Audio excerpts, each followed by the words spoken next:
hometown boy. I want y'all to put y'all hands together. Let's welcome his wife is here tonight, Lady Chu. It's good to see you here tonight. Let's welcome the hometown boy in the building. Please, my brother.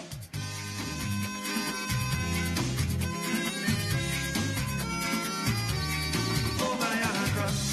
She make, Andros and we wait. Oh, my Andros. Thank you very much, my friend and my brother. And before I get to my formal comments, I must acknowledge Drew and the kids are here. My granddaughter Kylie is here.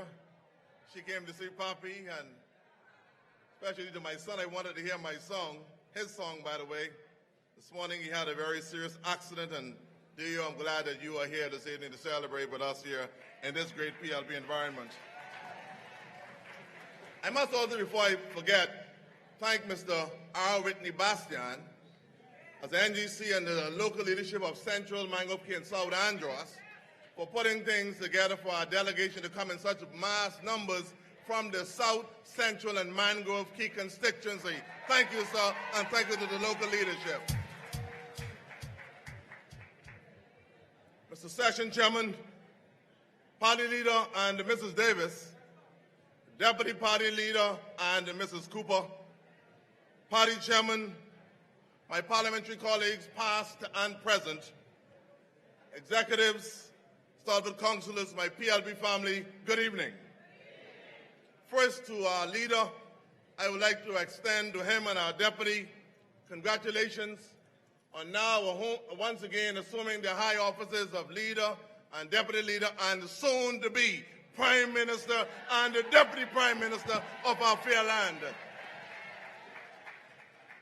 To the Honorable Fred Mitchell, all the jitters are gone, and it's good to have you back to work tomorrow. That's my friend. I could pass a little joke on him. Tonight, we mark the conclusion of a celebration of our country's 46th anniversary of independence, as we are reminded that in our nation's path to civil rights, freedom of movement and assembly, social acceptance, justice, and arguably all those developments that still challenge us are still here and remain things that we must continue to work on.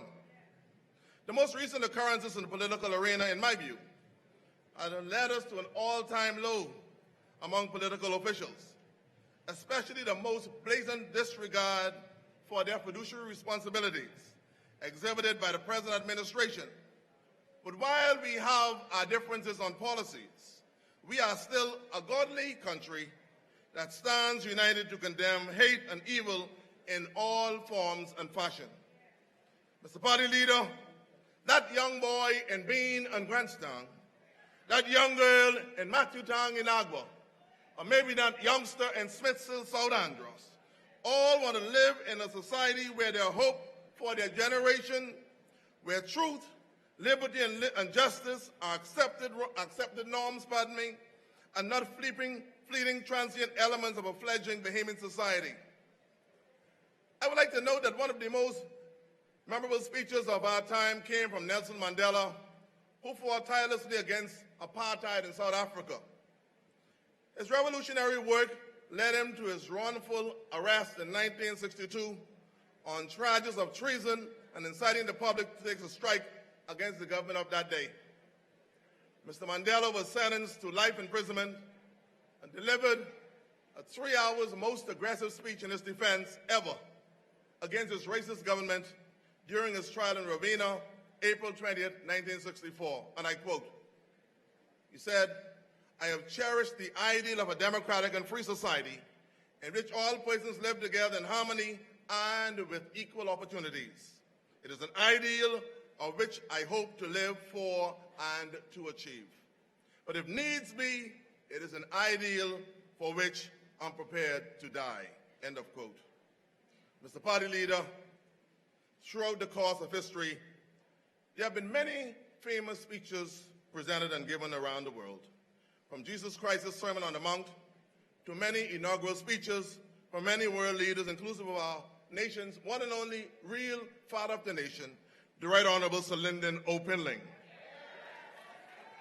Their words have become an inspiration to millions of people and has created a mental disposition that there's something we must commit ourselves to, and sometimes being committed to this cause might cause us some waning popularity, social ostracism, or some level of discomfort. But for justice and for right, we in the PLP must stand. This PLP was born some 65 years ago and was described by Sir Lyndon some 20 years ago at his 20th anniversary, and he said, and I quote, "This party was born out of the absolute necessity felt by the masses in the country to bring about change. This party was weaned on the hopes and aspirations of a people being symbolized by the same." From the first moments, the PLP hit the ground running, establishing branches throughout our country. And I must say that this imagination caught on throughout our country, because at that time, we as Bahamians were dissatisfied with being considered second-class citizens in our own country, not only by our British colonial masters, but also by our local legislators. The Reverend Bruce and Suffragan Bishop Ellis Farrington are living testimonials to this struggle historically. This evening, we have come, and we note, and although we've had some successes, there's still lots of land to be possessed. Leader, each year we observe our country's independence, and it should bring to us a sense of hope and create a new vista of opportunities, a true sense of national pride. But sadly this evening, that sense of optimism and hope for a brighter day is eviscerating just before our eyes. This evening we see a middle class in our country that is generally educated, stable family structure, God-fearing, frugal, and professional by career choices, struggling to make ends meet. While jobs are being apportioned to foreigners and others visiting our country under the guise of visitorship, Bahamians are being apportioned minimum wage government jobs, while others are being laid off in many instances. The present administration claims that it has financed or has built one project after the other, while ignoring the fates of our young Bahamians in heritage communities such as Bean and Grantstown, Centerville, Angleton, Montel Heights, Kemp Road, Yellow Elder, the list goes on. But Mr. Party Leader, this evening our people of the Bahamas, through their quiet protests on social media and talk shows of all colors, race, and creed, just want a fair share in this community and for their children. We must stand as a party and put the people of our country first. We must revive those dying communities, invest in infrastructure. Social assistance program must be the order of the day to show love to the indigent man on the corner of Blue Hill Road or Lincoln Boulevard. Mr. Leader, the Bahamian people are tired of being duped. So the pro forma exhibitionist advent of the present Prime Minister in the over-the-hill area, we must be direct and expose it for what it is. We must have a meaningful plan to make life easier for Bahamians in Beantown, East Street, McQuay Street to Lightfoot Key, from Balls Alley to Matthewtown, and for all and sundry. The Bahamians are depending on the PLP. This administration, Mr. Leader, has promised to rule out corrupt practices in governance. And lo and behold, the man who went on a 6-month tour saying how corrupt we were is now allegedly complicit in one of the nation's biggest deception enterprise in most recent times. We have seen job-crushing regulations passed in more recent times that have threatened the future and livelihood of the very existence of Bahamians in the 21st century Bahamas.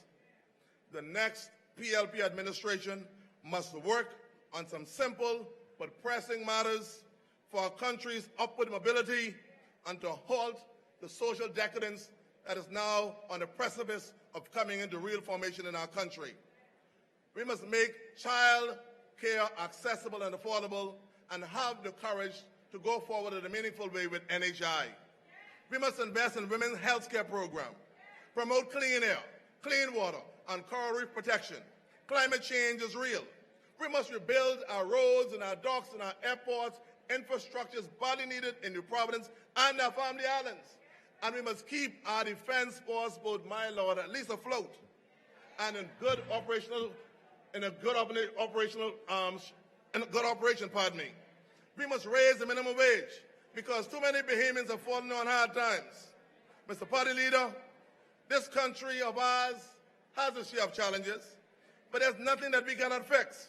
But it takes courage, planning, consultation, listening, and a collective will. Because together and united, there's nothing that we cannot do in this country.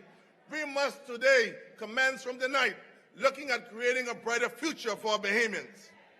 I felt led the other day to do a little research on good governance.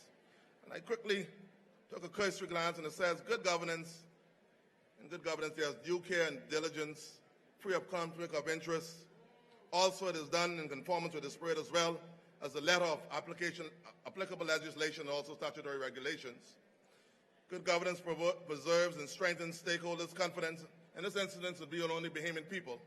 But most importantly, in good governance, we must be also careful not to leave those who are challenged behind. This brings me to the point, Mr. Leader, that I must move too quickly because I know I must get off the stage in 5 minutes. Driving through this hall this evening, I noticed all along West Bay Street, there are signs that says future secured. I'm asking Mr. Leader and this country, who is the future secured for? What about the people in Marathon, Kemp Road, Gleniston, Highbury Park, Bamboo Town, South Beach? These people are catching eternal hell. Their lives are in total disarray and misery. It must be only future secured for Brent and our good friend, the Prime Minister, the most honorable one. You know what I'm talking about, Dr. Minnis. Mr. Speaker, I said this evening, Mr. Speaker, I want to say, Mr. Party Leader, I feel like I'm in the House of Assembly. Brent Simonet this evening sits as Miss Daisy in the back of the car, and he would not go away like a bad dream. But I'm saying this evening, we in the PLP must be wise, show honesty and restraint, and we must be direct in what we're doing in our family island communities. We have seen, for example, their housing program fall on foul earth. As a matter of fact, how can you have a program that must ask persons to come forward with $30,000 to buy a piece of property, and then you must then go to the bank to try to construct your home? We in the PLP have a simple process called a turnkey syndrome. We allow you, pardon me, just simply get your house when people have constructed it, and you walk into your brand new spanking home. I must say this evening, karma is something else. I got a call just the other day from one of my CARICOM brothers who said, Brother Forbes, what is going on in the Bahamas? Well, lo and behold, you heard earlier from Senator Davis that Brent Simonet was in his bed sleeping. The Prime Minister called him 4:30 in the morning and tell him, say, we're going to use the town center mall. And Brent said, you can do that.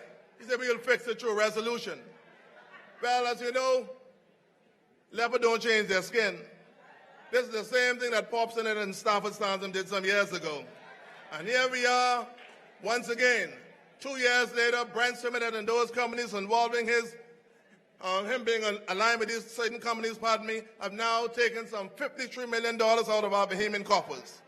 $5 million for the town center mall, LPIA, $20 million, Crooked Island, $1.9 million, BPL Civil Works, $5 million, Long Island, $3 million, Somali Butler Highway, $3 million, Mailboat Services, $3 million.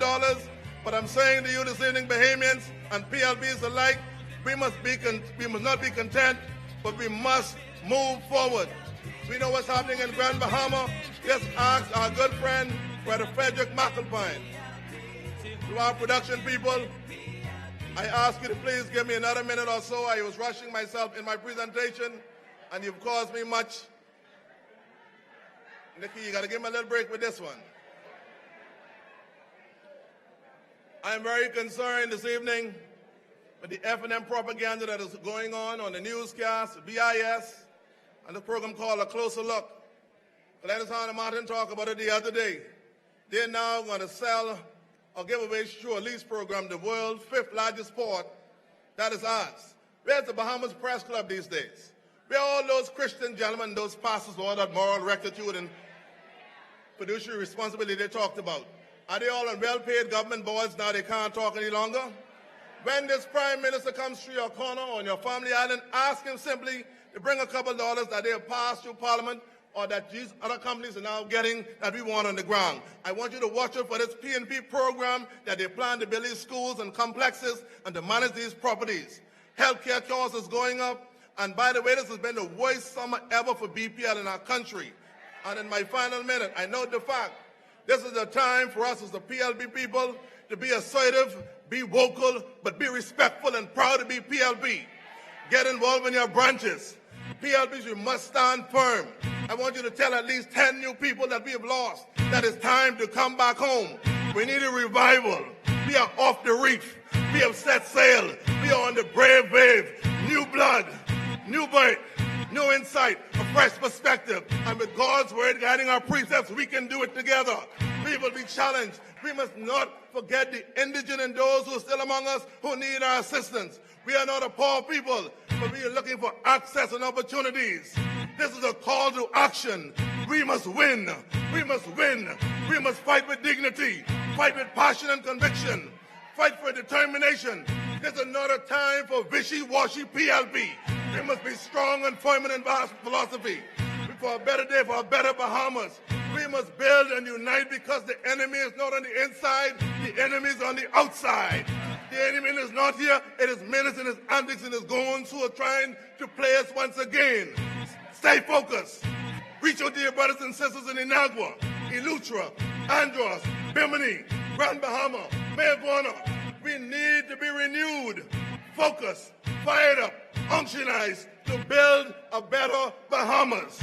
I want to say this evening to our great leader and our deputy leader and our leadership team, God bless you. We look forward to the next year or two because it ain't long now. We are getting ready to go to election. And when the bell is ring, all we'll be hearing is PLP, PLP, PLP. God bless you and good night.